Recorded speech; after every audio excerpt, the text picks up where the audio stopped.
So let me, and my phone is not working. I need to get an HDMI splitter so that I can, it does say I'm live. Audio does seem to be working well. Oh, to get an HDMI splitter. Part of my view isn't working either. Okay. Actually, that's very weird. Oh, the whole view isn't working. It does that sometimes. Good thing I checked. We should be good to go. I will turn my monitor's volume down now. But yes, I am hoping to get an HDMI splitter so that I can use my extra monitor and set it up beside me. And so I'll be able to see things a bit better. But since we know things are working now, good morning, everyone. Welcome to Tea with Chloe in the morning. I do have some honey ginger tea with me this morning. I do also have a peanut butter and jelly sandwich on cinnamon raisin bread. One of my favorite snacks, I guess. Oh, that is good. So I should be able to finish chapter 1 today. Not the full chapter, but just going through 1.4 and 1.5 to finish off. Chapter 1.6, 1.7 are both very good chapters. I mean, like, very efficient to go through. I think it's worth the time. I just won't be going through it again on the stream. Hopefully I'll get through this morning, and then this afternoon I'm going to get into the exercises and hopefully get into some rest stuff. And I probably won't stream that, but we'll see. Maybe I will. I'm probably just going to hop right into this right now. I am taking notes on an introduction to mathematical cryptography. ItMC, Intro, Mathematical Cryptography. And this is kind of following along with the Uncloak Cryptography Engineering and Rust Study Group. This is session 10 currently that I'm working through. And currently just trying to make sure I have a really good grasp on chapter 1, the math behind what's happening in cryptography, so that I can kind of make sure I'm following along with the class well. So let's just jump into it. So yeah, I'm Chloe Lewis, co-founder of the Marmor J Foundation, director of Marmor J Labs, and just trying to make education for technical topics more accessible, specifically right now supporting with cryptography engineering topics. In section 1.3, we studied modular arithmetic and saw that it makes sense to add, subtract, and multiply integers modulo m. Division, however, can be problematic since we can divide by a in z mz only if the GCD of a and m, so there's some relation between a and kind of the number, kind of the set that we're talking about, the GCD is 1, so they're relatively prime. But notice that if the integer m is a prime, then we can divide by every non-zero element of z mz. I wonder if I can just call it like the group of, like, should I just call it the group of, what do they call it again? My head. Or do they,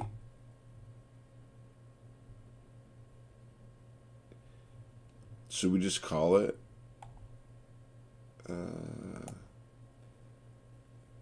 the elements that are in the group, the unit group modulo m?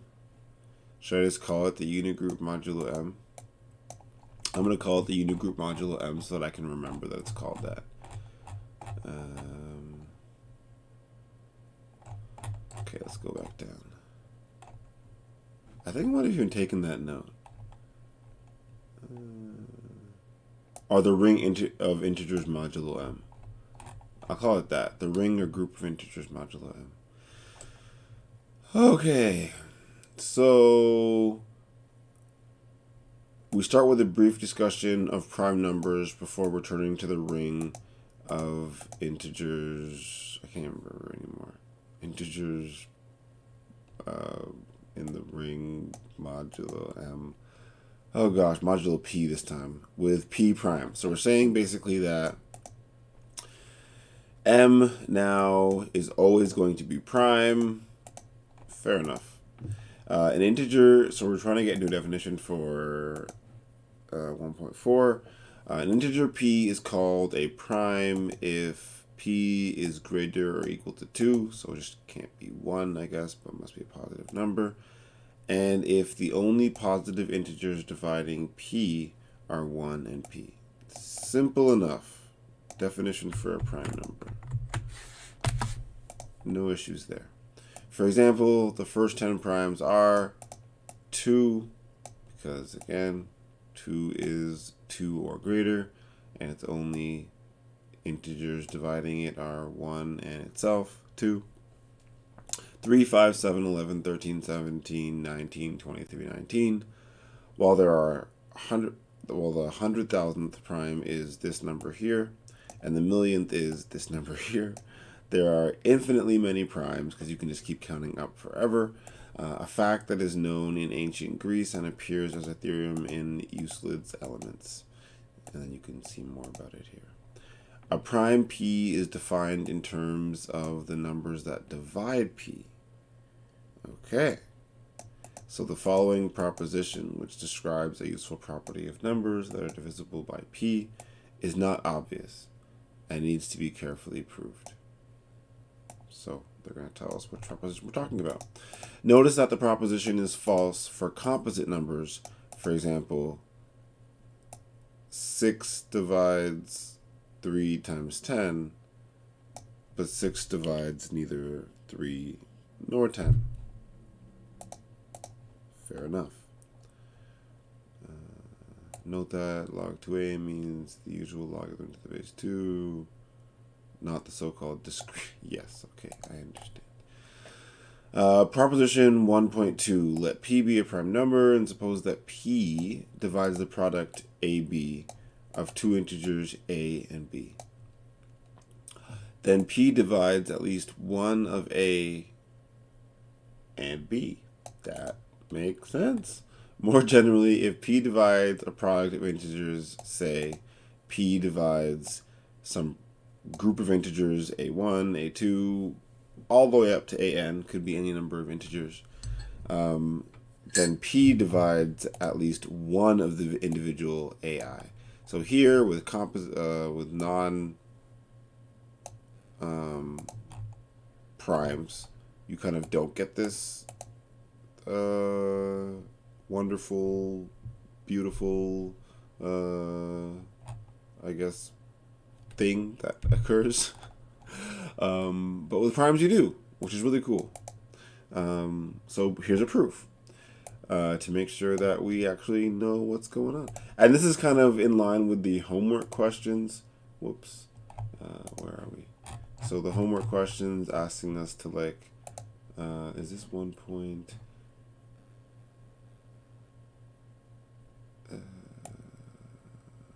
No, we're closer to this one. Suppose that g to the a mod to prove that.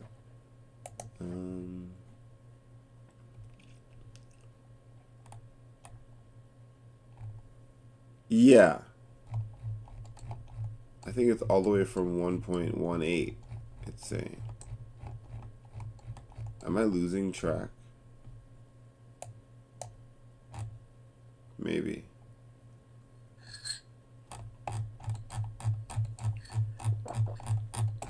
That's okay. Sorry, I'll keep going. So proposition 1.2.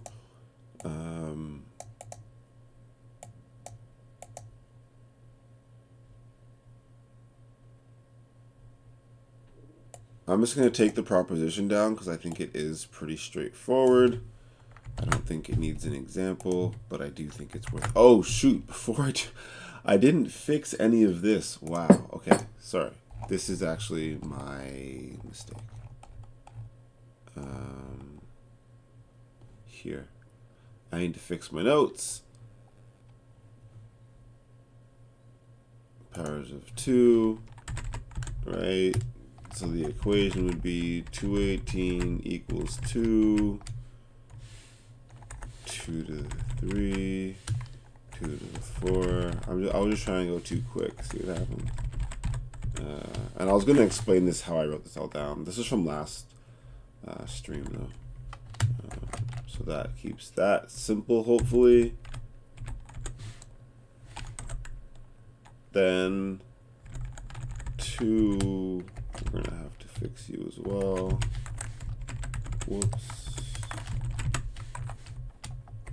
Becomes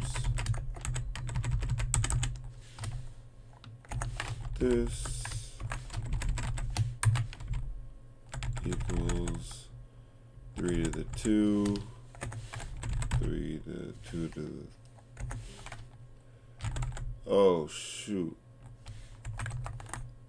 Do I have to, like, do that?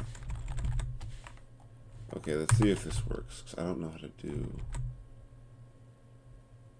that fully.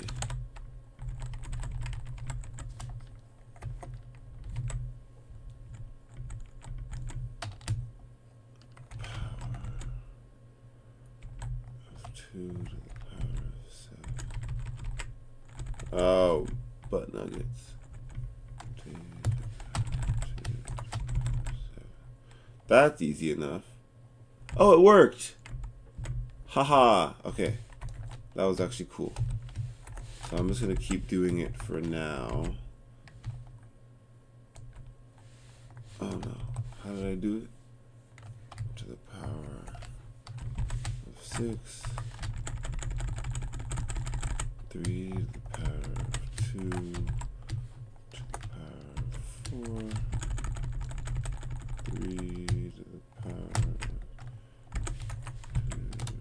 of 3. Whew. Okay. Oh, there's more. 2 to the 7, but there's nothing in front of it. 2 to the 6, but nothing in front of it. I still have to put these all in, like, more brackets, I think.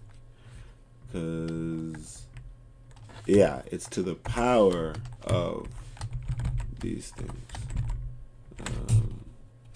It's this to the power of this power, and this should work. 2 to the 218, 2 to the 3, 2 to the equals, oh, I didn't do one properly.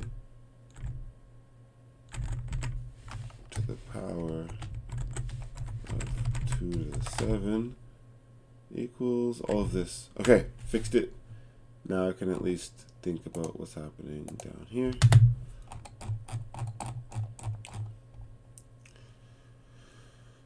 Oh gosh, okay, so this is the proposition that we just went through. Then P divides at least one of those. Then we kind of get into a proof. So let G equal the GCD of A and this prime. So it's the same as the A and M stuff that we're doing above. It's just now we're saying that M is prime. Then G divides P. So you know that G is divisible by P. So either G equals 1 or G equals P. Okay, yes, that makes sense because the GCD is 1, so it's 1 of the number. Okay, makes sense. If G equals P, then P divides A, since G divides A. That's if G equals P. That makes sense. So we're done. Otherwise, G equals 1. And theorem 1.11 tells us that we can find integers u and v satisfying AU. So if G equals 1, we can do the GCD of A and P, right? and then there's going to be some number u that goes with A and some number v that goes with P to provide you with 1. We multiply both sides of the equation by B,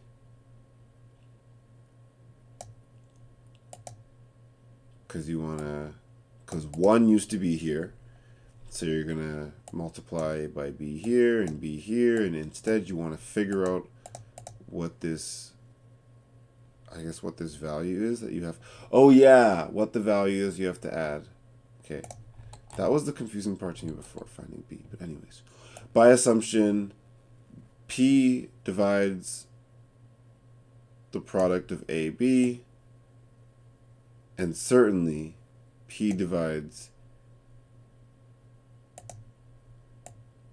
PBV. So P divides both terms in the left-hand side.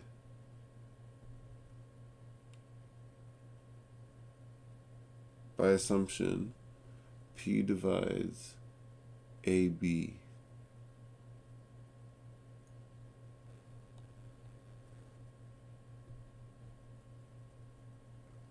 Sure. You're gonna have to you're just gonna make me. Okay, anyways. To prove the more general statement, we write the product as A1 times A2 to AN, and apply the first statement with A equals A1 and B equals A2 to AN. If P divides A1, P divides A, we're done. Okay. I don't like proof sometimes. Otherwise, P has to divide B. So A1 to this AN. So writing this as A2 times A3 to AN, I guess to get it written like this, write it as a product. The first statement tells us that either P equals, okay, so you just keep going, and something must be divisible by P, because you know that somewhere along this line P is divisible by something, and you could just check through all of them. As an application of proposition 1.20, 1.20, we prove that every positive integer has essentially unique factorization as a product of primes.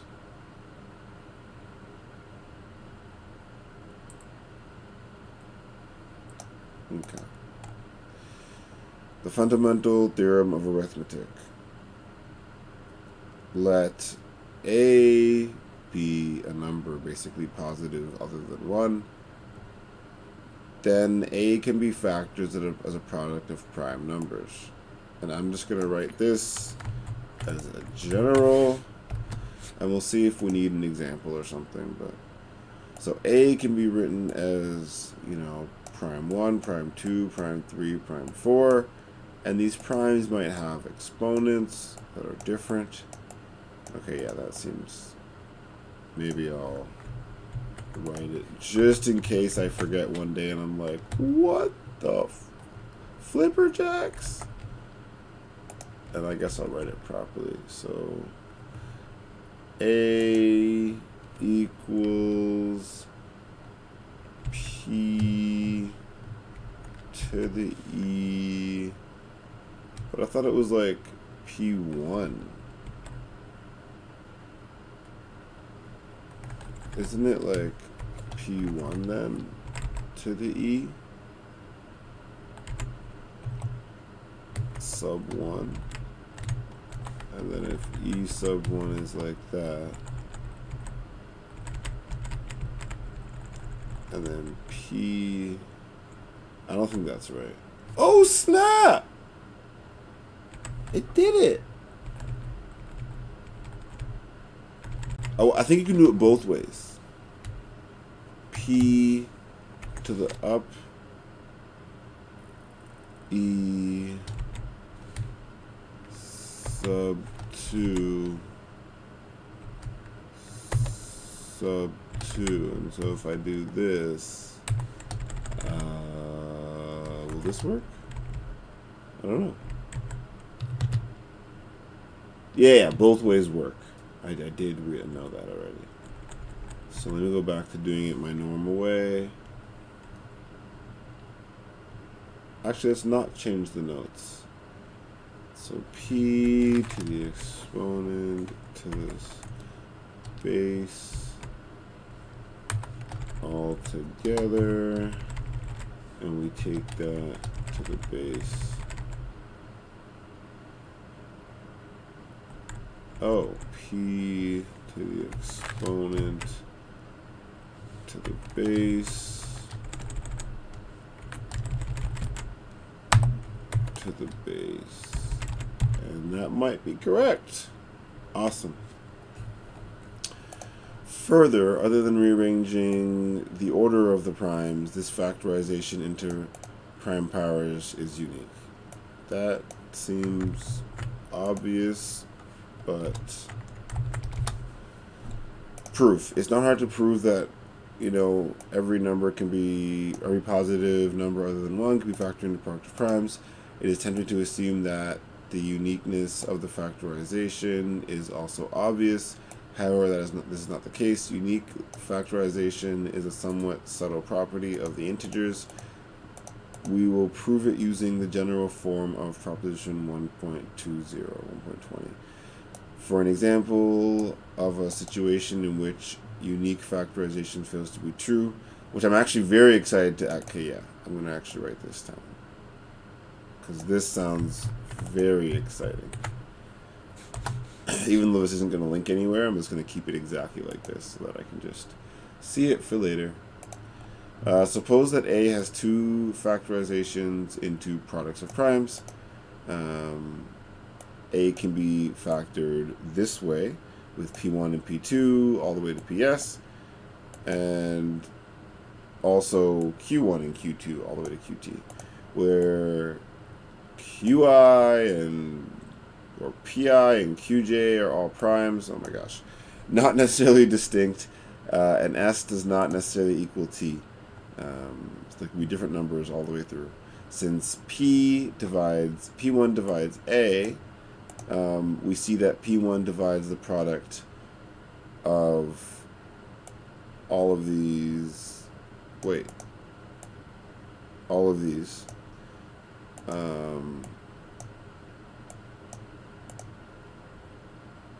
Q1, 2, 3 to QT. Thus, by general form of proposition 1.20, we find that P1 divides one of the QI. So it has to divide something along this side. Rearranging the order of the QI, if necessary, we may assume that P1 divides Q1. They're saying that you could move around the Q1s to make it so that the Q1 is the number you need, but therefore you could make it so that P1 divides Q1. But P1 and Q1 are both primes, so we must have P1 equals Q1, because I guess only one prime would be equal. This allows us to cancel them from both sides, which yields, P2, P3 all the way to PS, Q2, Q3 all the way to QT. Repeating this process S times, we ultimately reach an equation of the form, because even if they don't, say there's less P's and there's more Q's, eventually you'd have 1 on this side, and then T minus QT minus S, QT minus S plus 1, all the way to QT. Okay, so this follows immediately that T equals S, and that, because all of this has to equal 1, and they have to cancel out regardless to equal 1, or else it wouldn't equal 1. And that the original factorizations of A were identical up to rearranging the order of the factors. For more detailed proof of the fundamental theorem of arithmetic, see any basic number theory textbook, for example, all these great ones, which I think it was relatively self-explanatory, but I'm sure looking at more proofs is always a good idea. So, definition: the fundamental theorem of arithmetic, theorem 1.21, says that in the factorization of a positive integer a into primes, each prime appears in a particular power. We denote this power by ord PA and call it the order. I think this is where I got confused last time I was reading through this.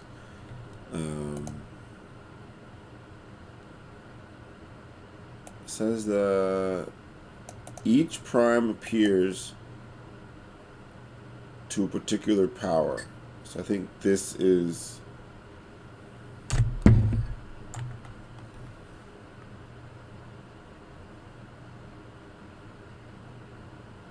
maybe I'll just keep it each prime ord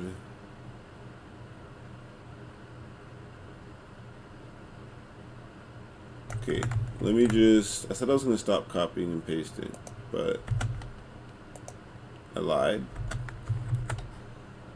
Each prime appears, we denote this power by, fine, ord P A and call it the order or exponent of P in A. For convenience, we set the order of the prime to be for 1.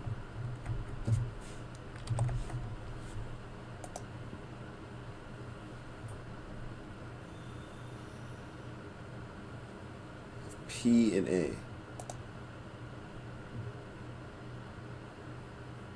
Order of the prime in A. It's the order of the prime in 1 to be 0 for all primes. So as an example, the factorization of this prime is 2 to the 6 times 3 to the 3. So the order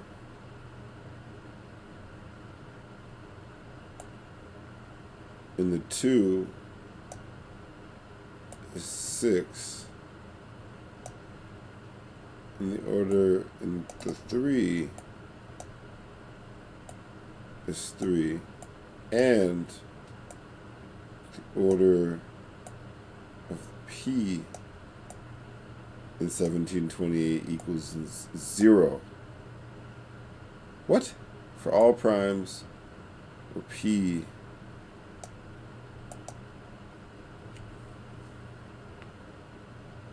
five or greater.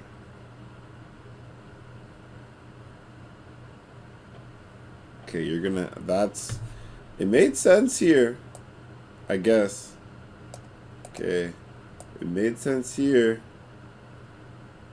Simple enough. And this is this part, I guess. We set the order of P of 1. But I don't get how that's 1. I guess 1 and itself. An order of P. But I don't get why for all primes 5 or greater.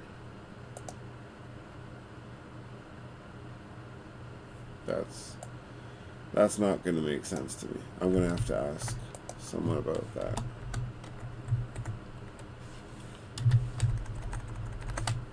Oops. No clue. Let me put some stars. No, let me put some stars. Thank you. Using the ORD P notation, the factorization of A can be succinctly written as A equals the product of all the primes P, the order of P to the A.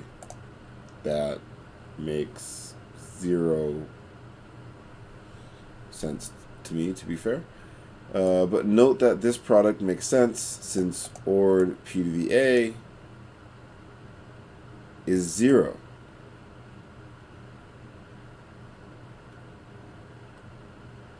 For but finitely many primes.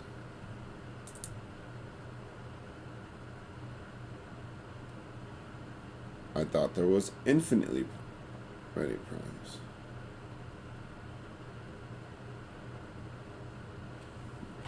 ORD P, the order of P to the A is 0 for all but finitely many primes. It is useful to view the order of P as a function. It's the order of P from this set of numbers to this set of numbers. This function has a number of interesting properties, some of which are described in exercise 1.28. We now observe that as P is a prime, then every non-zero number modulo P has a multiplicative inverse modulo P. Okay, now it's starting to make sense again. That seems like a note worth taking down.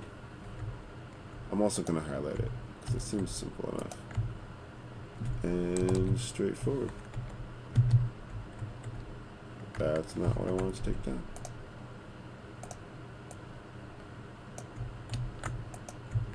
There we go. This means that when we do arithmetic modulo a prime P, not only can we do the normal stuff like add, subtract, and multiply, but we can also divide by non-zero numbers, which is super cool because you can do all the wonderful arithmetic that you'd like, just as we can with real numbers. This property of primes is sufficiently important that we formally state it as a proposition. So let P be a prime, then every non-zero element in the order of that prime has a multiplicative inverse. That is, there is a number B satisfying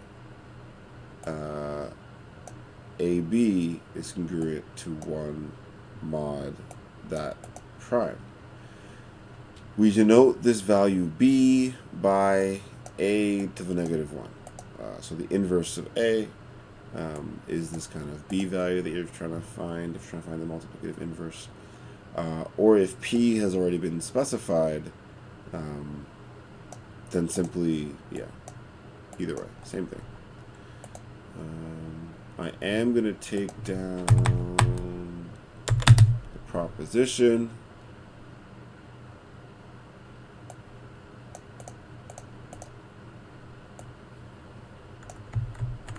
And I'm going to have to fix these bad boys. What is it? Math, BB, and then wrap it in tanglies.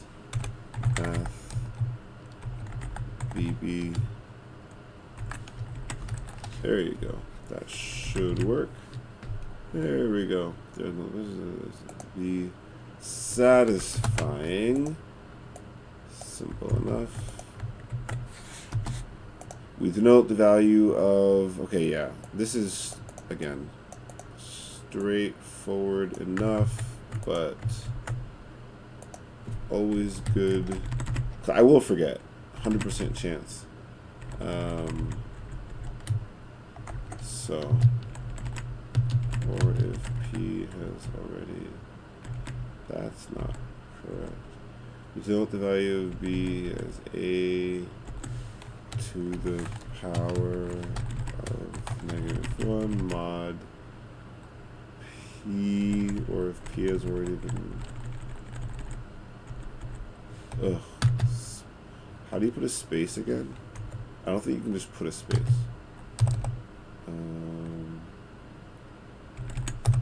I'm just going to take this back and put it there. Or if P, then simply A to the power of 1. Okay.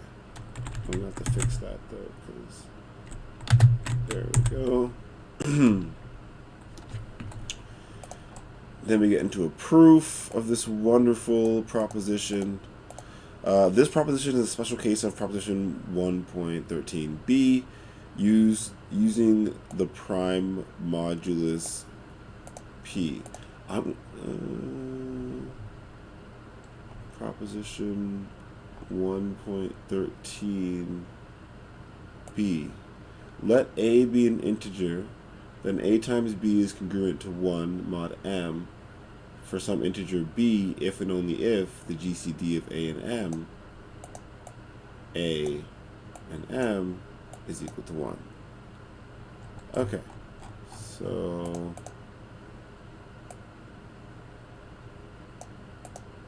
since if a is not 0,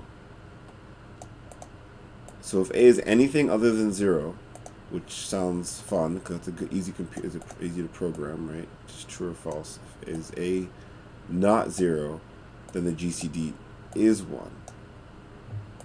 Okay. I'm going to write this down just because it links my other notes to this. Remark 1.23, the extended Euclidean algorithm gives us an efficient computational method for computing a inverse mod p. We simply solve this same equation as before, equals 1. The integers a, u, and v. Then, it's always about the u. Interesting. Anyways, u equals a inverse mod p. For an alternative method of computing a prime mod p, see remark 1.27. Okay, well this seems like an important note.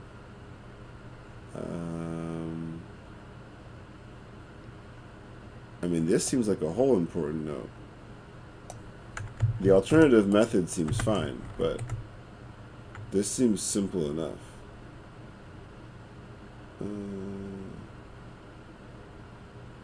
Yeah, it's fine. This is the part I want to actually note, though, so that's all I really care about. Do this, and then u is what you're looking for. Mod p. Proposition 1.22 can be restated. Let p be prime, then every non-zero element has a multiplicative inverse. Can be restated as z p z star is every number up to p minus 1. That's the set. In other words, when the 0 element is removed from the set, the remaining elements and units are closed under multiplication. Awesome. Okay, cool, yeah. So you multiply to get all the units around in the clock. So basically, these are all a clock going around in a circle. Definition: if p is prime, then the set of elements order p, whatever it's saying, of integers, yeah, there you go, set of integers modulo p with addition, subtraction, multiplication, and division rules, because again it's a prime now, is an example of a field. Now we finally have a word that we can use that makes sense instead of all the words in between.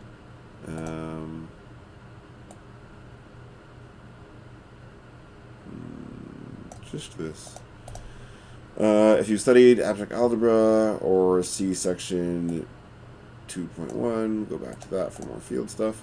You know that a field is a general name for a commutative ring in which every non-zero element has a multiplicative inverse.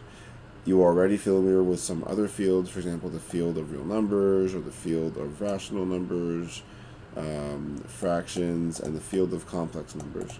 The field of integers modulo p has only finitely many elements. It is a finite field and is often denoted FP or FP. Yeah, I'm used to seeing this FP star instead of like this group of units thing, Z, PZ, you know. But this is just trying to show you that it's like you're using these integers. They're going to be, you know, you're using a prime, a module is a prime. But the F just makes you know it's a field, and that's just very simple.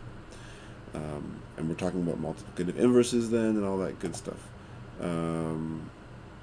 And then this just, again, continuing with the note from above. And maybe I will take the note here as well, because I like making sure I have...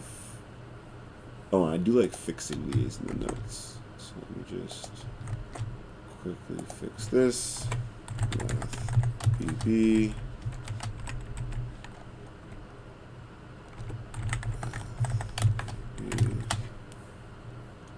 Okay. Modulo P, it's a field. FP, that's FP, and there's different notations for the same object. Same thing. They're all fields.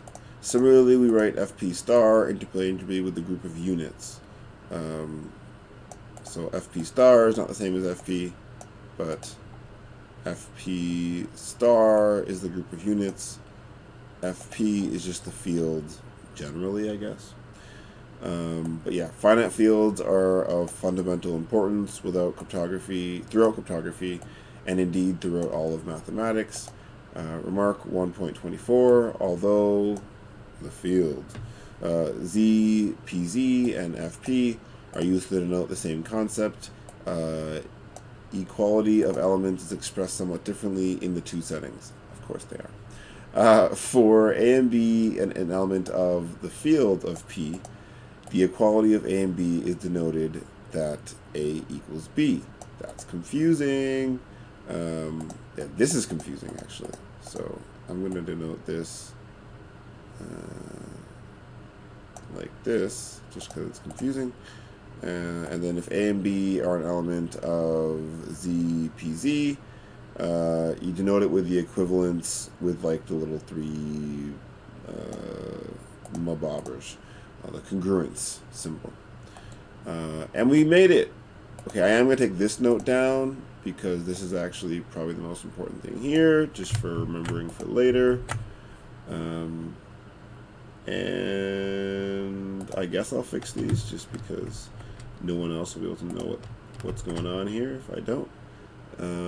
So if A and B, I think I only have to fix, whoops, I only have to fix this one, math BB P, yep, looks normal, and then Z, I have to do two of them. I didn't know I forgot the notation was different actually for each of them. Whoops. And like why? Yeah, I don't know why they're different, but I'm sure there's a reason.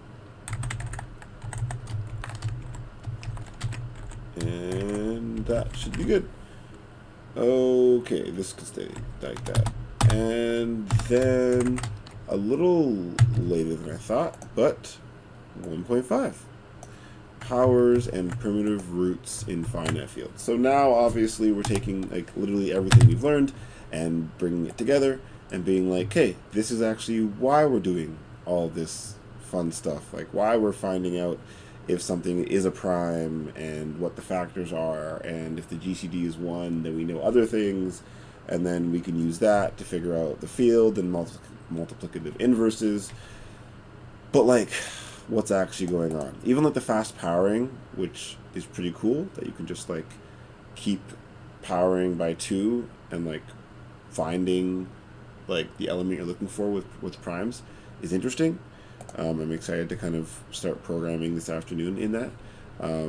But yeah, then you have like Galois fields and all that anyways, but let's just dig into it. An application of finite fields in cryptography often involves raising elements of FP to high powers. As a practical matter, we know how to do this efficiently using the powering algorithm described in section 1.3.2. So I just talked about the powering algorithm, and apparently that is how we do it. So again, that's like the first question of the exercises later, and that's what I'm doing right after I read through this text. In this section, we investigate the powers in FP from a purely mathematical viewpoint, prove a fundamental result due to Fermat, and state an important property of the group of units FP star. I'll read this because I think it's pretty fun. But finite fields are also sometimes called Galois fields after Évariste Galois, who studied them in the 19th century. Yet another notation for FP is GF of P in honor of Galois. And yet one more notation for FP that you may come across is ZP. Yeah, we know that already. Although in number theory, the notation for ZP is more commonly reserved for the ring of p-adic integers. So again, more things to worry about, but not for now, I suppose. We begin with a simple example. Table 1.9 lists the powers of 1, 2, 3, all the way to 6 modulo the prime 7. So hopefully this is somewhat self-explanatory. You have 1 to the power of 1, 2 to the power of 1, 3 to the power of 1, so these are all just 1, 2, 3, 4, 5, 6. And then what these numbers are actually modulo 7. So again, it's just the actual number. But then you start getting some more interesting numbers, like 2 to the power of 2 is 4. And then your modulo 7, so 4 modulo, this one's 6. 3 times 3 is 9. Why does my brain want to tell me this one's 3 even though this one's obviously 2? 4 times 4 is 16. Oh, because you wrap around again. 2 times 2 is 4.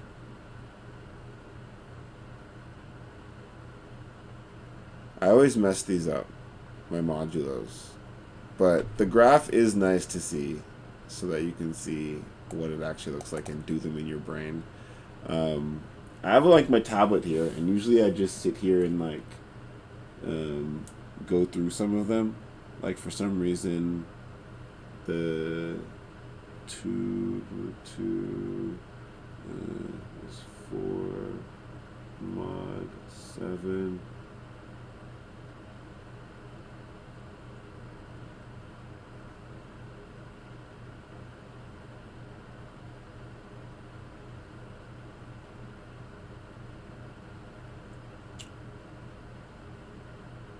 Oh, the powers of the modular prime 7. Okay. There are quite a few interesting patterns visible in pattern 1.9. I won't spend too much time having too much fun because I'll just be here forever. 2 times 2 is 4 times 2 is 8 is 1. Like some of them are obvious, and then some of them for some reason just always confuse me. Like this one's obvious. 4 times 4, 16. So you gotta wrap around 14. Yeah, that one's obvious. But, okay. This one, 5 times 5 is 25, 21. Yeah, that one's, wait, 21, 22, 23, 24. Wait, do you have to go backwards? 14. And this one's, oh, 25. Yeah, that one's obvious. Why does this one confuse me so much?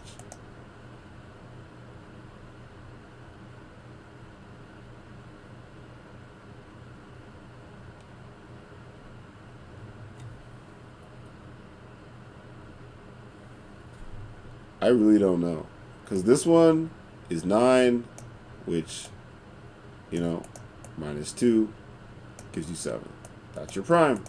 This one is 16, minus 2 is 14, which is a multiple of your prime. This one is 4, plus 4 is 8. Oh, minus 4 gets you back to 0, which is 7. My bad. See, this is why. This is why I gotta take the note on my tablet. Goes back to 0, which is 7. I need to like sleep more or something. Anyways, there are quite a few interesting patterns visible, including, I'm just gonna like highlight that one for fun and be like, you silly butt. Oops, that's good enough. Only ones. We can restate this observation by stating that a to the 6 is congruent to 1 mod 7 for every a. That's weird. Anyways, 1, 2, 3, all the way to 6. Of course, this could not be true for all values of a, since if a is a multiple of 7, then so are all of its powers. So in the case of a to the n is congruent to 0 mod 7. On the other hand, if a is not divisible by 7, then a is congruent to one of the values 1, 2, 3, all the way to 6 modulo 7. Hence, a to the 6 is congruent to 1 mod 7 if 7 is not divisible by a, or 0 mod 7 if 7 is divisible by a. So, further experience with other primes suggests that this example reflects a general fact. So,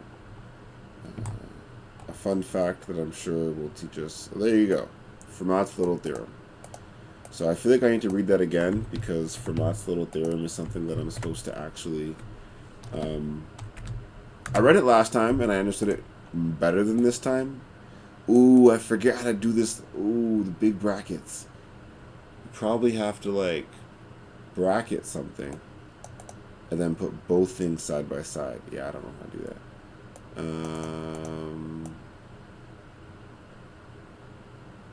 But it's pretty self-explanatory. Oh, I'm just gonna write not to. Actually, let's open up, draw latex.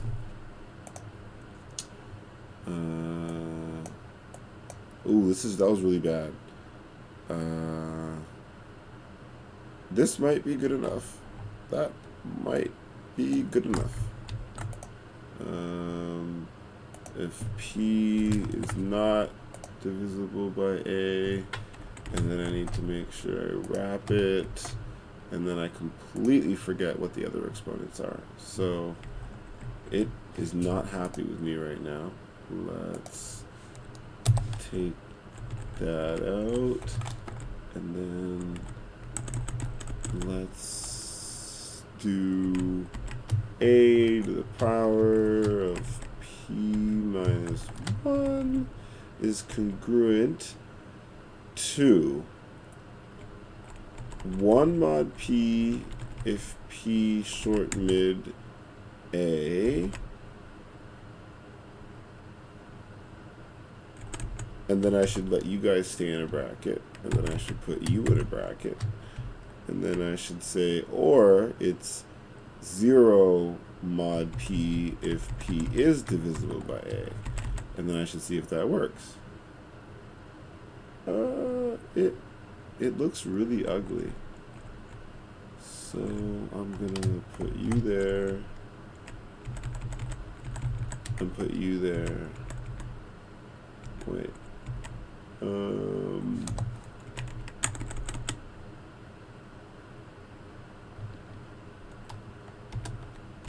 That might look a little better. Oh no, the if looks weird.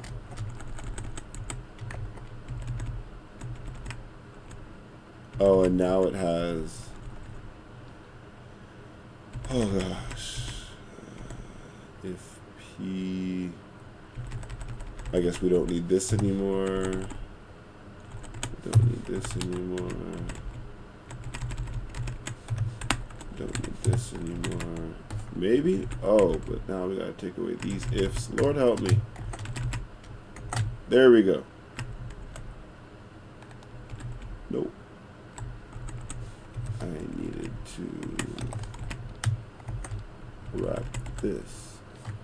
Did it? Nope, I didn't. I lied one last time. Now I did it.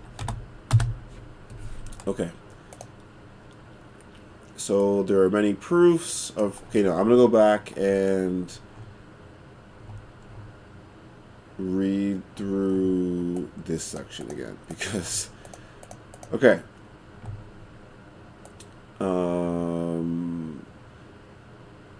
If A is a multiple of 7, like 7, 14, then so are all of its powers, multiples of 7. Yes. So in that case, A to the n would all be congruent to 0. So this is all 1, but for example, if A was 7, then all the powers of A would be congruent, and so all the powers of A would be 0, but all the powers of A minus 1 potentially are 1. Or not all of them, actually, but...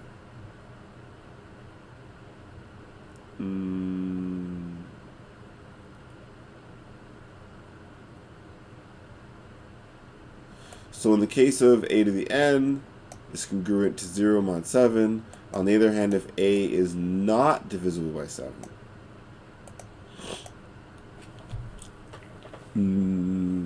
so all the other numbers, because 7 is a prime, so 1, 2, 3, all the way to 7, then A is congruent to one of the... Okay, so even if A is bigger than 7, it's going to be congruent to one of the other values, to 1 to 6, and not 7.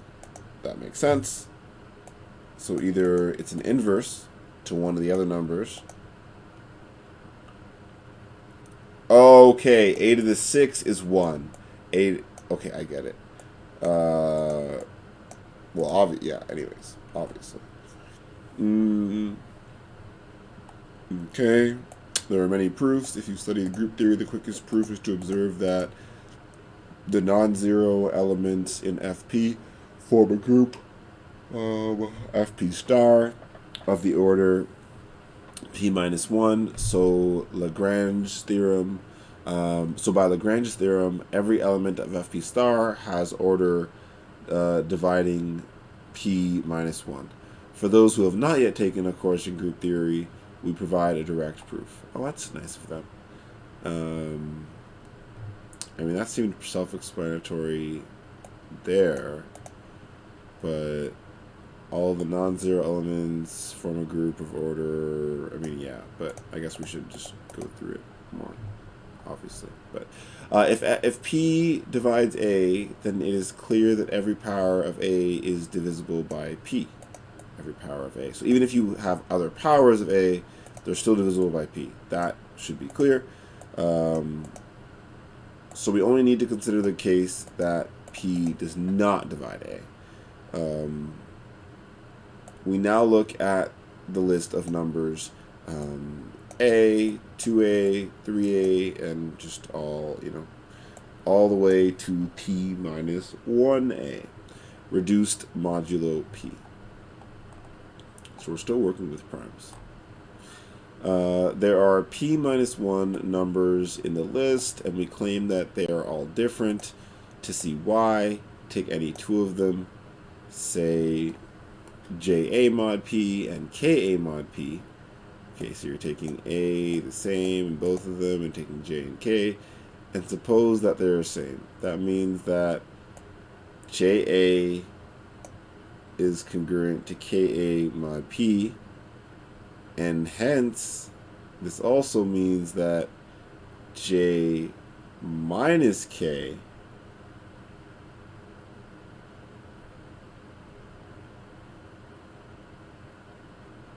A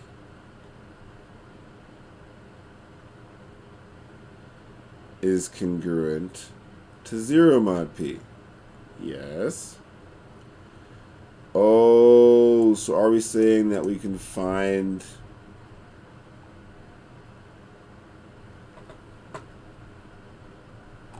Okay, interesting.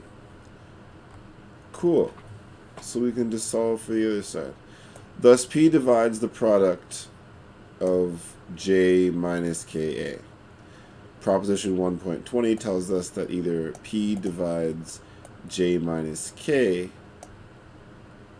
this side, or P divides A. However, we have assumed that P does not divide A.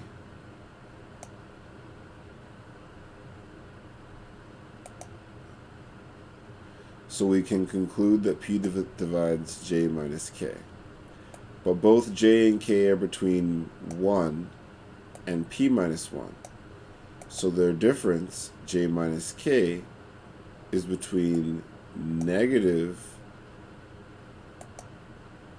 P minus 2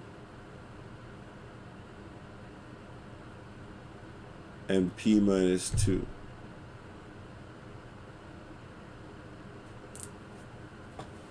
Doesn't have to be.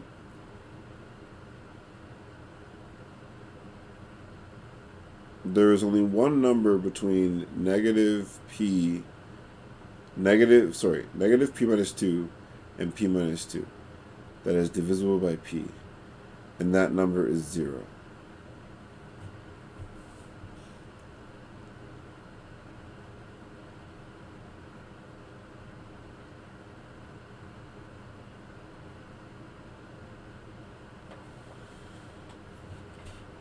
Because it has to be divisible by P.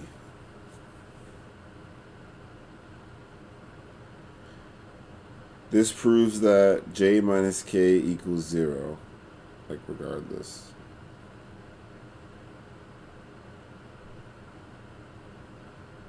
Like either way, yeah, anyways. Which means that JA equals KA. So they're the same.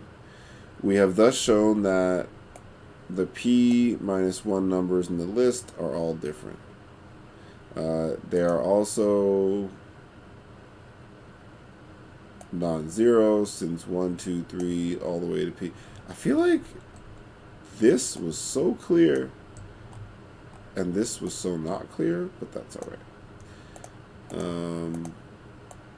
To recapitulate, we have shown that the list of numbers, 1.8, consists of P minus 1 distinct numbers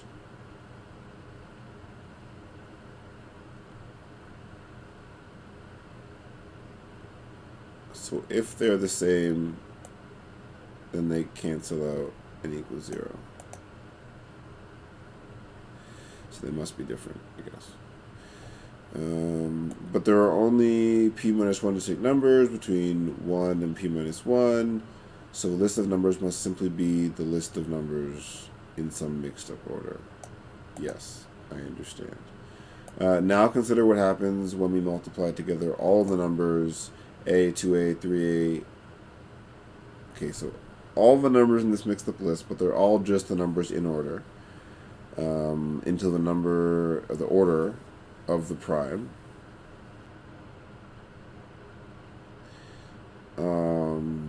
Or to the prime, I guess. And reduced the product modulo P. That's so interesting. All the numbers in a list and reduce the product modulo P. This is the same as multiplying together all the numbers 1, 2, 3, all the way to P minus 1 modulo P, so we get a congruence. A times 2A times 3, all the way to P minus 1, A is congruent to 1 times 2 times 3. I guess because all the numbers are going to be present anyway. So I guess what we're saying is, since we know all the numbers are present, they're just in the wrong order. If we just assume we put them in order, and we go all the way up to the prime minus 1, we know they're going to be there. So we can just do it. I think that's the point. So let me write something about that. I don't think I have...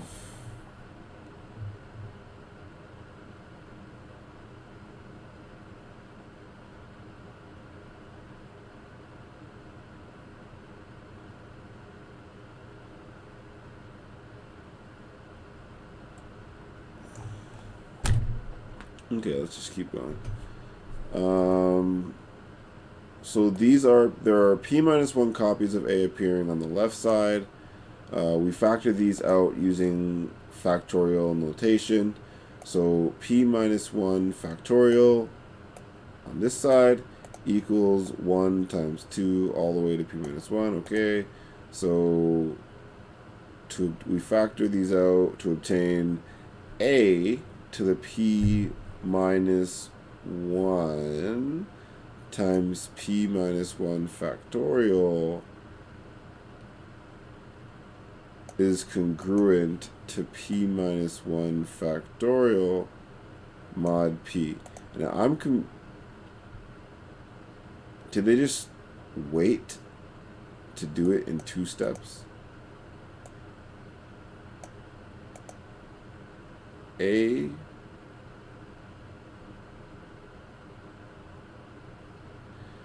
Why does this all make sense to me except for this?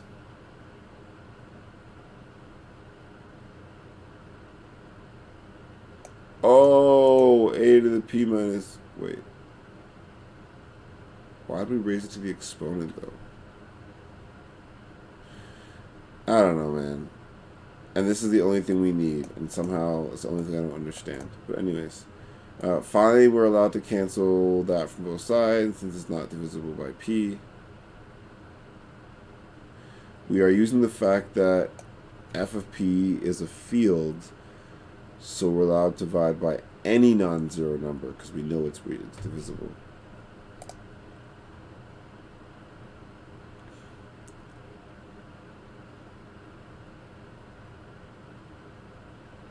I don't get how you just raised to the exponent of p minus 1.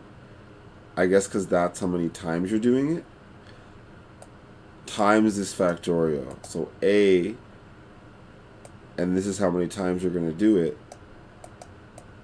times the factorial is congruent to the factorial mod p because you're mod ping, so you don't have to deal with this many times. So this isn't dealt with on this side because of the mod p. And then you can cancel out these two. Okay, that makes sense.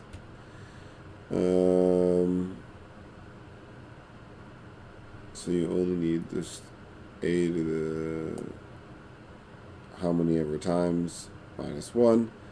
So basically a to the prime minus 1 is 1 mod p. And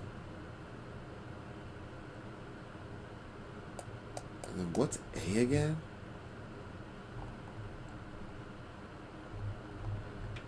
A is the number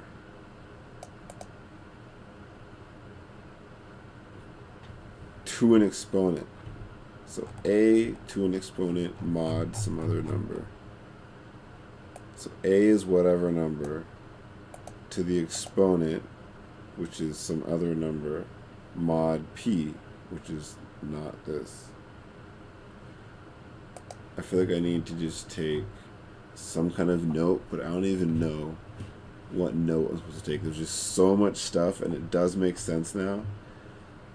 But okay, so for example, the number, maybe the example is the best thing to take down. This number is prime. So by Fermat's little theorem, okay, this is good. Oh, perfect. This is literally all I need to take down because this is what, this is the example. The number with 3 at the end is prime. So Fermat's little theorem tells us that the number with a 2 at the end, so almost the exact same number, is congruent to 1 mod that number. Okay, so read it over 6 times. I finally understand. And then I'm going to even take this note, even to make it like so mind-numbingly clear, because I read this 3 times in a row and I still kind of forget parts of it. Yes, this one is an exponent 2 to the power of this long thing. minus 1.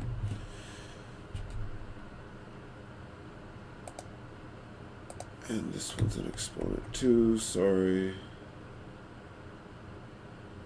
Maybe it'll all work out? I don't think so. I think it looks weird if I...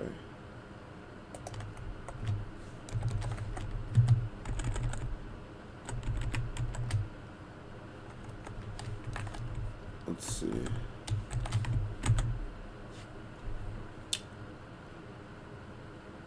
So yeah, it's 2 to the power.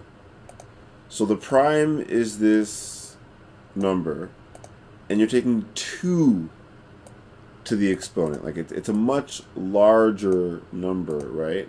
But because you're modding it, like by the prime, you're able to know that at least it's one mod this number. It's congruent. So thus, without doing any computing, we know that the number 2 to this large number minus 1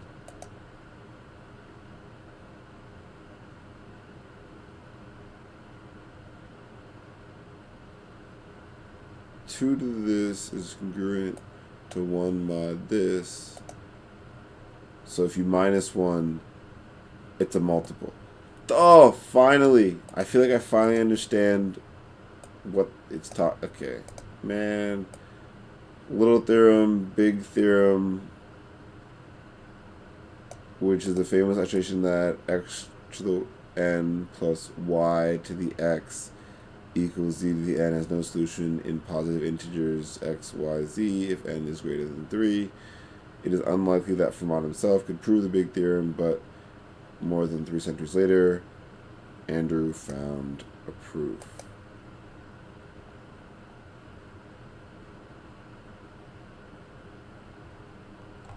That sounds so complicated to prove.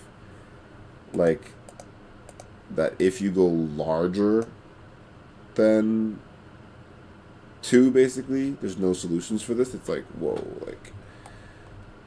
Anyways, I think we're almost like the last page-ish, yeah.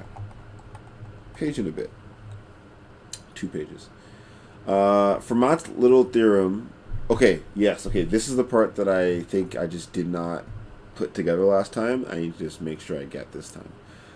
So, remark 1.27, Fermat's little theorem and the fast powering algorithm provide us with a reasonably efficient method for computing inverses modulo p. Namely, okay, and this apparently, I'm just going to take this whole thing down because for some reason I just don't remember this part. Namely, the A inverse is congruent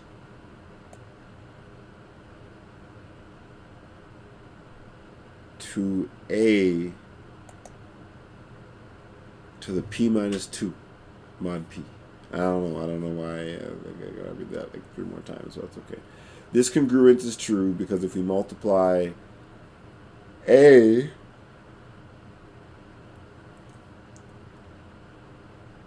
to the p minus 2 by A, you get p minus 1, which is the congruent. Then Fermat's theorem tells us that the product is equal. I'm actually so hungry. I'm going to have to eat in this stream. I thought I was going to finish this in time, but okay, I'm going to drink my tea and just power through it. I'm almost there. Okay, no, this is awesome. This makes sense to me now. And then why is this the case? It's true because if we multiply by A, then the product is equal to 1 mod P. Yes, that makes a lot of sense. That makes actually perfect sense. I'm going to have to fix my notes again. That's okay. This gives an alternative to the extended Euclidean algorithm described in remark 1.23. In practice, the two algorithms tend to take about the same amount of time. Okay, so let's get this note fixed, and then I think I'm finally understanding how it all comes together, because it's not really that complicated, but it's just a lot of moving parts that I seem to forget about once I move to the next moving part. So hopefully the notes will help with that. And they seem to be helping a little bit. So true, because if we multiply a to the p2 by a, then Fermat's little theorem tells us that the product is equal to 1 modulo p. So first we compute the inverse of 7814 modulo 1748 449 in two ways. So first we take the inverse, and we know that the inverse of this prime, this number modulo the prime. So we don't know if this is prime. But, do we know it's prime? It's a mod p. So anyways, let's just keep going.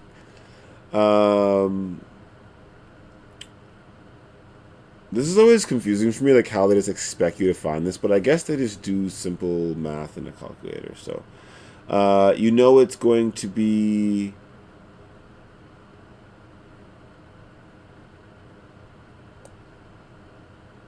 7814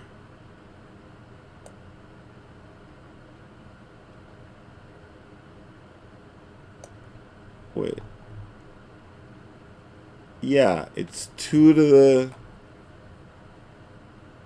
what?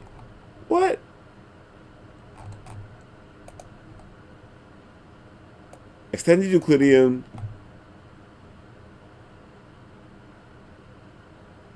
I'm confused.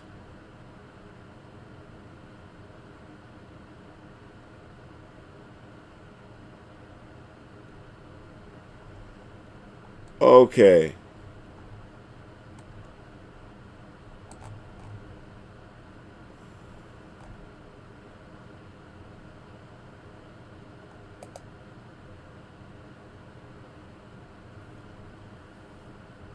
Using the power.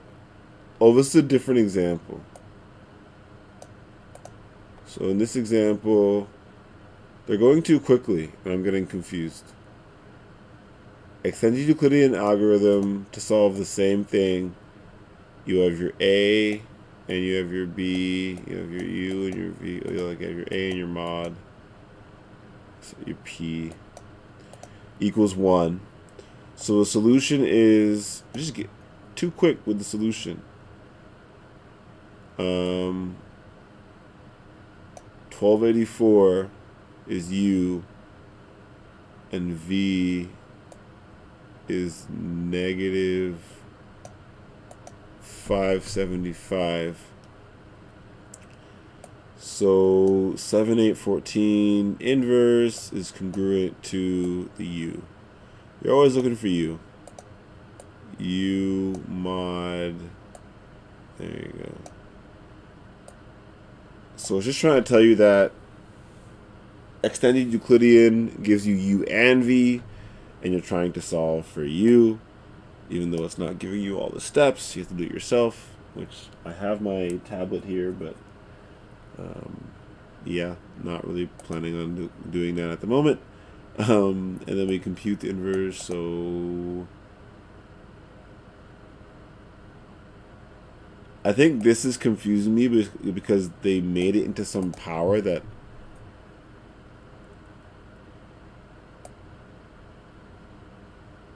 obviously this is just the power, and then it equals mod this, but I guess they used fast powering, so they made it some power of 2, and went through and did the mod each time. But it's kind of like, without breaking it down, how is that supposed to help me? Even this one. Consider the number this using the powering algorithm is not hard to compute on a computer. Okay, yeah, but that's not helpful, like, right this very second.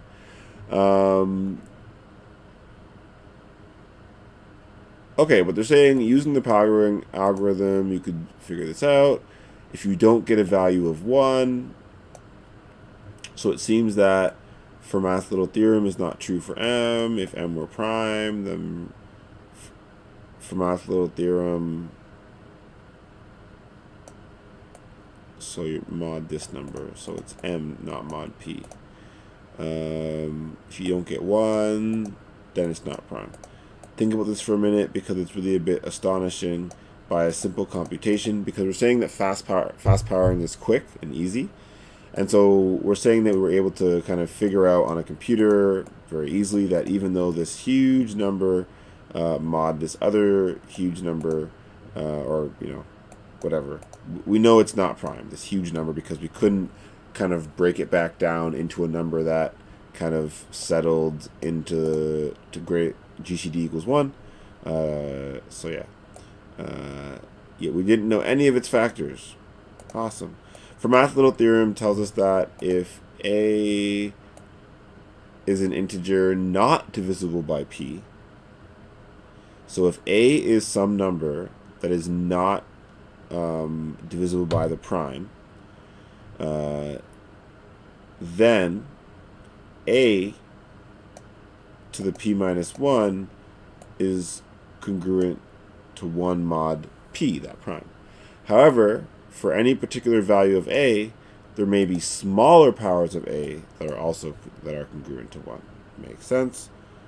We define the order of A modulo P to be the smallest exponent, K, which is greater than 1, such that A to the K is congruent to 1 modulo P. So the order, there's probably a definition somewhere, probably right here. Okay, so proposition 1.30, let P be a prime and let A be an integer not divisible by P. Okay.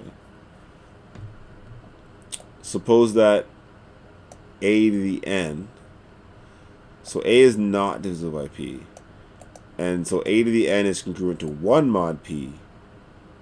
So A to the N must be like P minus 1, I guess. Then the order of A modulus P divides N. In particular, the order of A divides P minus 1. I mean, yes, I get what you're saying, but it's a weird proposition, I will admit. This is a weird way of writing it out. I'll copy, I'll write it the way you wrote it. But I mean, in the notes, Thor was saying, you know, to like write things in your own words and like, you know, get things in like a way that you understand them. Most of it so far has been relatively self-explanatory with like some needed like explanation, you know, added context. This one in general, I think, is just so let P be a prime and let A be an integer not divisible by P. That's simple enough. Suppose that, okay, suppose that A to the power of N is congruent to 1, mod P.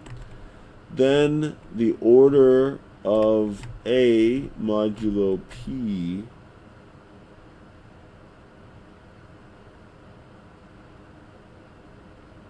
divides N. And they're basically just saying that N is P minus 1, but in a convoluted way. But that's fine. It makes sense. And then it gives you the answer here. And we earlier defined the order of P and A to be the exponent of P. The exponent of P when A is factored into primes.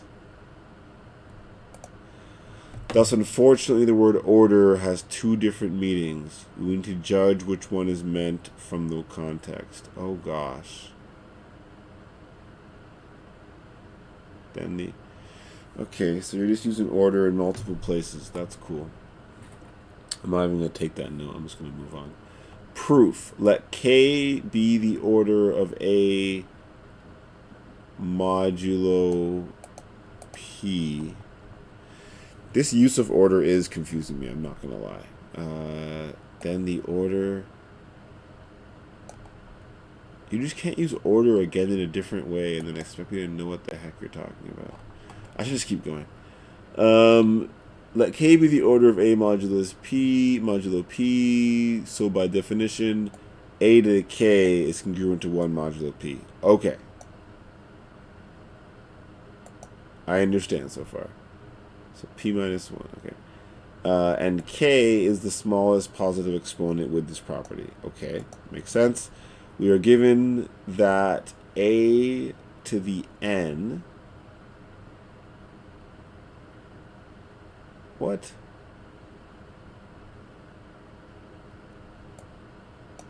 I'm getting confused already.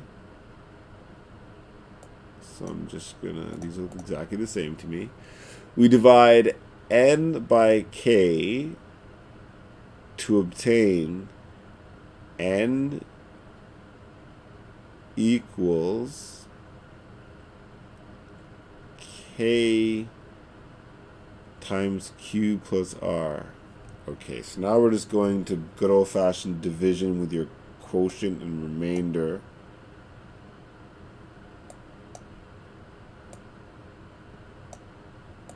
Okay, sure.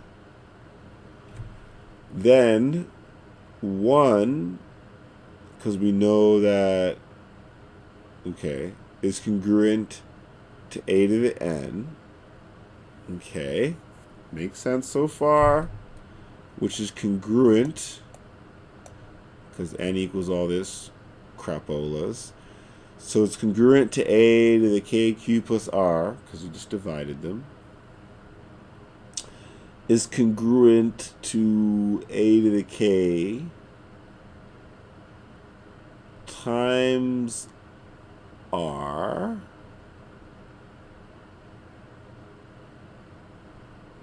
times A to the R. See, you can't do that to me because I'm getting confused. Because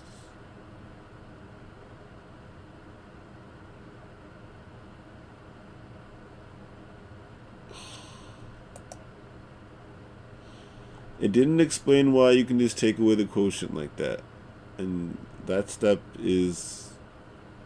And the proof just acts like everything's obvious and straightforward. Like, oh, of course, you just write this out like this. And I'm like, It's just saying that A to the remainder mod P is the same as 1 mod P. And is A to the N. And I think I'm understanding in general. I understand all of this, and I mostly understand this. I think I have to go back to this.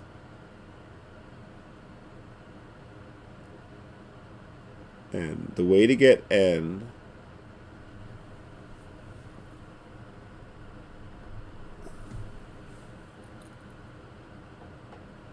but, okay, let's just keep going, because again, I'm getting stuck on something that's good to know, but in case property we were given, but R is less than K, so the fact that K is the smallest positive power of A that is congruent to 1 tells us that R must equal to 0. That's confusing, but okay. Therefore, N equals KQ. So K divides N. Finally, Fermat's little theorem tells us that A to the P minus 1 is congruent to 1 mod P. So K divides P minus 1 because P minus 1 is N. And man, I kind of get all of this, I suppose.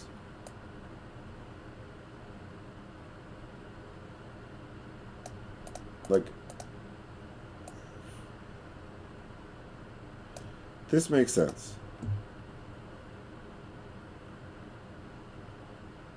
You know, 1 is congruent mod P, A to the N is congruent to 1 mod P, A to the Q, KQ plus R is congruent to 1 mod P.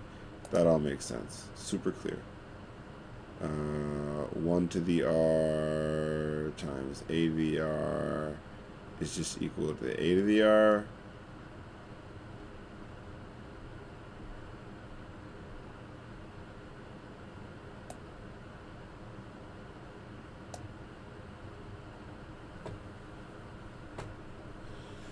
You're doing it mod P, so it makes sense.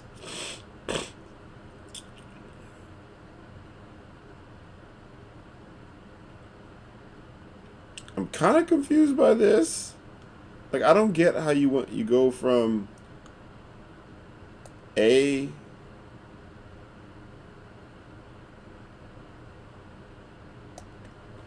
man.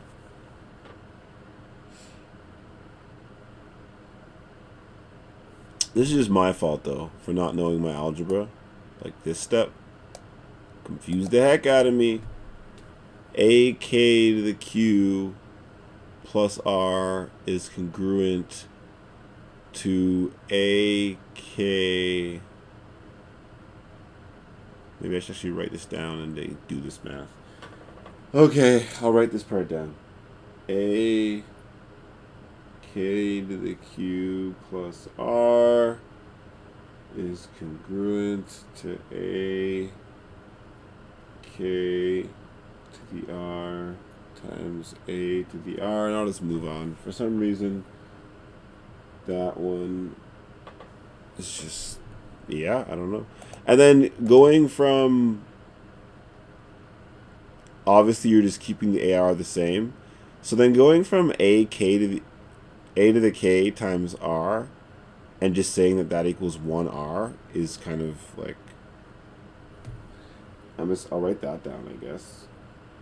But I'm sure there might be a bunch of steps in between that they're just not doing, and so it's not a big deal. I'll move on.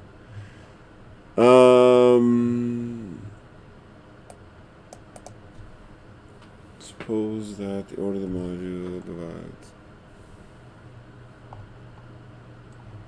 I think I took the, yeah. I got the important part down. It's just the proof that's causing me some more issues.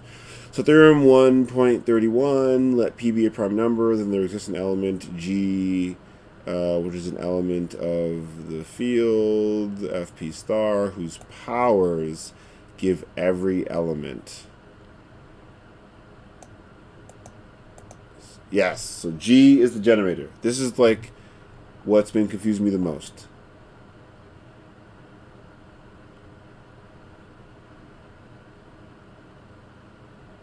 Okay, elements with this property are called primitive roots of FP, or generators.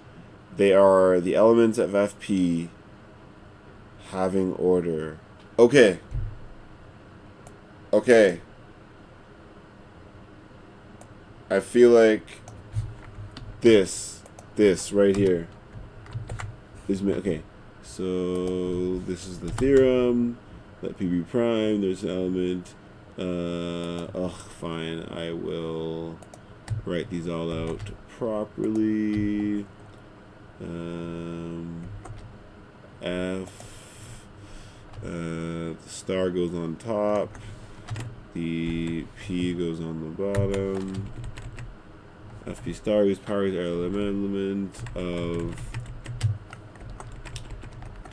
FP star, i.e. F P star equals all these wonderful things, and it's G to the power of P minus 2 G to the power P equals, oh, I need a backslash. I could just not put them in.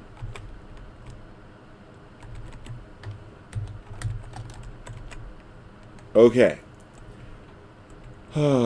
So elements with this property are called primitive roots of, I'm doing the wrong F's, but we know what we're talking about. FP, or generators of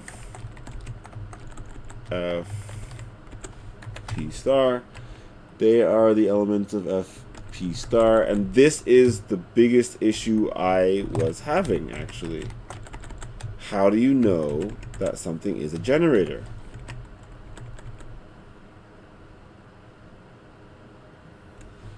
And you know something's a generator because they have the order of P minus 1. So, proof. See chapter, see 126, chapter 20.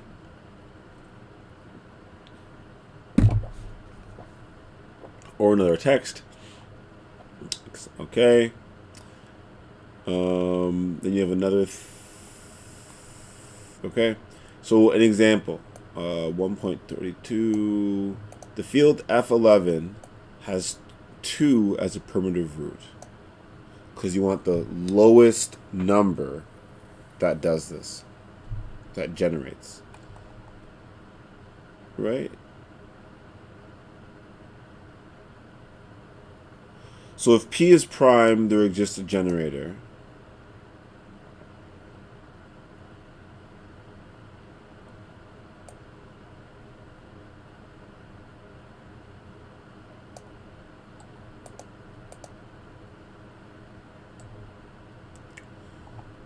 I'm just trying to make sure I understand how it relates to K as well.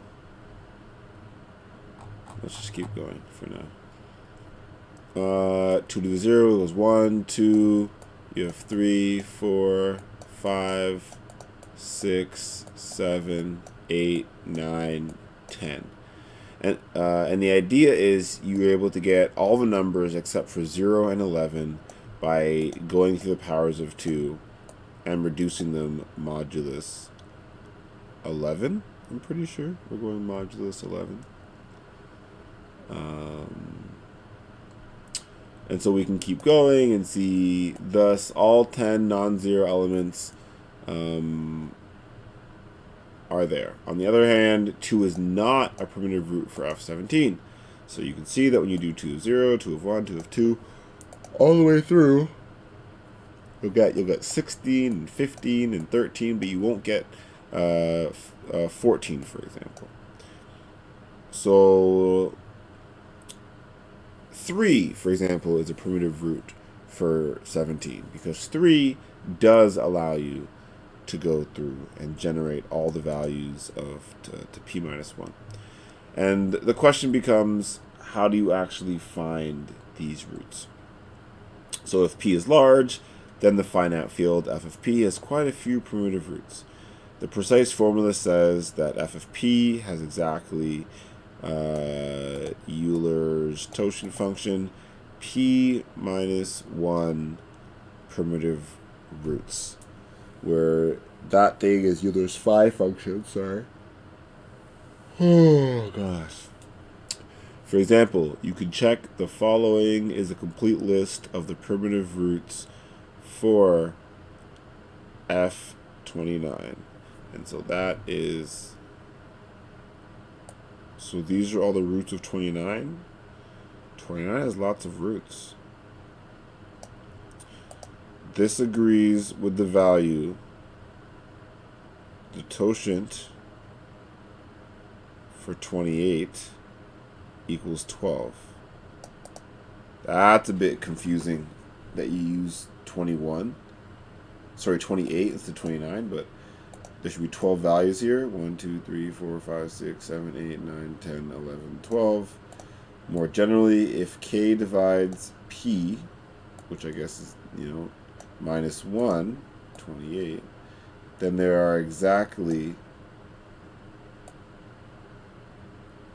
the totient function of k elements of fp having order k. That's a bit confusing. Wait, you can't just end there. You can't just end on that. I'm finally understanding generators and what's happening. You can't just stop. We already went through the phi function, and I think I just forget what the heck it's talking about. But I understand what the generator is, and the question is actually quite confusing, in my opinion. So the question I have to go through later on is, using a program, obtain a generator for the group of integers in, f of 1009 and f of 2, 3, 5, 7. And so what's like, I guess you need to find a number that generates through, so the values are prime, and so that you're able to find a generator. I think that's the biggest thing. So, because with the theorem, right, let p be a prime number, there exists a generator. And so the idea is, how do you find a generator that can generate two different sets of numbers? And so you'd have to also, I'm trying to think through it in my brain of like what makes sense. My naive thought was like, multiply the numbers together and then find all the I guess the only factor would be like, I don't know. The most naive way would be just count up by 1, I guess, because these numbers are pretty low, like 2,357, and so you could just count any number aside from like 1, and 2's not going to generate, so you can for example, just check 3 and see if 3 generates. That's tough though. Those are big enough numbers where, because you'd have to generate past the number. Oh no, you're just generating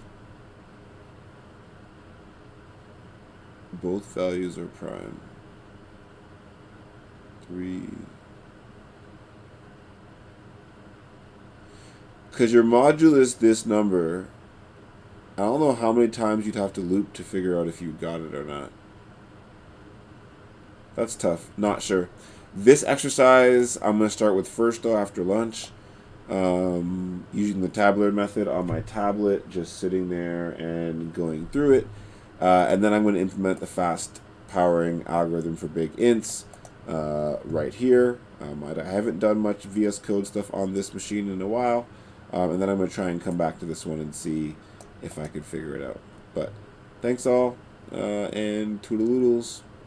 But yeah, I might be back streaming later on. If I get this fast powering algorithm working, I'll probably stream how I did it and what went into it and all that stuff. But that's all for now.